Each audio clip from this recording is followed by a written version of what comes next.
शांति कुंज online classes में आपका स्वागत है। बच्चों, आपका चैप्टर 14 प्रकाश ऊर्जा का रूप, हम इस चैप्टर की रीडिंग शुरू कर चुके हैं। आप सभी अपनी बुक में पेज 110 निकाल लीजिए। आज हम पढ़ेंगे प्रकाश का परावर्तन यानी रिफ्लेक्शन ऑफ लाइट। जब किसी वस्तु पर प्रकाश पड़ता है तो यह सभी दिशाओं में फैल जाता है तथा वस्तु को दृश्यमान बनाता है। जब यही प्रकाश किसी चिकनी समतल सतह पर पड़ता है तो यह निश्चित दिशा में अच्छी तरह से फैलता है। यह परिघटना परावर्तन कहलाती है तथा चिकनी सतह को परावर्तक सतह या दर्पण कहा जाता है। चेहरा देखने हेतु प्रयुक्त कांच चिकने सतह का अच्छा उदाहरण है, जिसे दर्पण यानी मिरर कहा जाता है। इस प्रकार प्रकाश का परावर्तन वह परिघटना है जिसमें एक प्रकाशीय माध्यम में चलती हुई प्रकाश किरण किसी सतह से टकराती है और एक निश्चित कोण पर मुड़कर उसी माध्यम में वापस लौट जाती है। बच्चों, प्रकाश का परावर्तन समझने के लिए हम इस चित्र की सहायता लेते हैं। ये एक समतल दर्पण है। ठीक, जब एक प्रकाश माध्यम से समतल सतह पर, जो कि दर्पण है, उसकी सतह पे गिरती है तो ये रिफ्लेक्ट होती है, वो भी एक निश्चित दिशा में। और ये जो कोण बनाती है, आपतित किरण और परावर्तित किरण, ये जो कोण बनाते हैं इसको, ये बराबर होता है, इनका एंगल जो बनेगा वो बराबर बनता है। दूसरे शब्दों में कहें तो जो किरण लाइट जो है एक स्मूथ सरफेस पर गिरती है उसको हम आपतित किरण कहते हैं, जो कि आपतन कोण बनाती है। और वही किरण जब वापस लौटती है उसको रिफ्लेक्ट करती है, तब उसको परावर्तित किरण कहते हैं, जो कि परावर्तन कोण आर बनाती है। और ये जो दोनों के आपतित किरण और परावर्तन किरण का जो कोण होता है, जो एंगल बनता है, वो दोनों बराबर होता है। अब इन शब्दावली के बारे में जानकारी लेते हैं। जैसे आपतित किरण, इंसिडेंट रे, कोई किरण जो किसी सतह से आकर टकराती है आपतित किरण कहलाती है। जैसे आप यहाँ देखिए चित्र AO, ये क्या है? आपतित किरण या फिर इंसिडेंट रे होती है। जब कोई किरण किसी सतह से टकराती है उसको हम इंसिडेंट रे कहते हैं। दूसरा देखिए परावर्तित किरण, जिसे रिफ्लेक्टेड रे कहते हैं।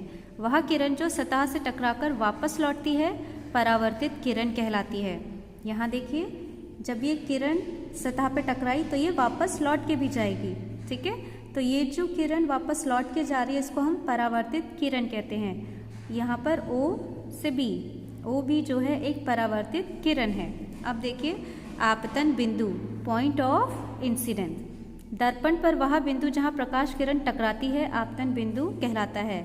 चित्र में बिंदु O आपतन बिंदु है। जब यहाँ से प्रकाश आकर यहाँ इस सतह पर, दर्पण की सतह पे जहाँ टकराता है उसको हम आपतन बिंदु कहते हैं। और यहाँ पर उसको हमने O से दर्शाया है।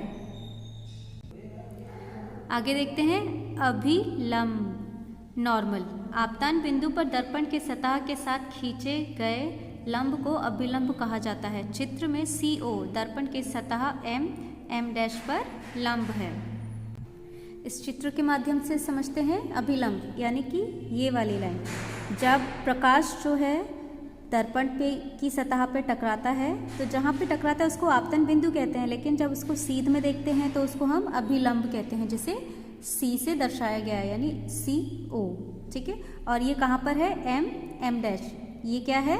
समतल दर्पण, इसकी सतह पर CO अभिलंब बिंदु है, नॉर्मल है।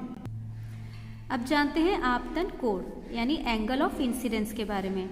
आपतित किरण और अभिलंब के बीच बना कोण आपतन कोण कहलाता है। चित्र में एंगल AOC, एंगल I आपतन कोण है। AOC जो एंगल बना रहा है उसको हम I से डिनोट करते हैं। ठीक है, तो ये एक आपतन कोण है।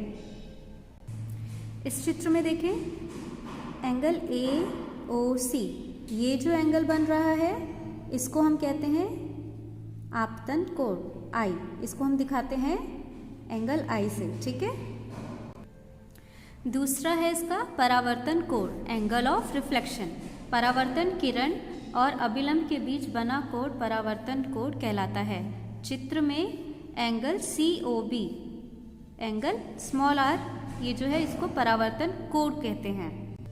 इस चित्र में देखें एंगल COB, ये जो एंगल बन रहा है ये है परावर्तन कोण, जिसको हमने R से दिखाया है। बच्चों, आज आप प्रकाश का परावर्तन इस टॉपिक को समझें। ना समझने की स्थिति में मुझे ज़रूर बताएं। तब तक आप सभी अपना ध्यान रखें, स्वस्थ रहें, सुरक्षित रहें।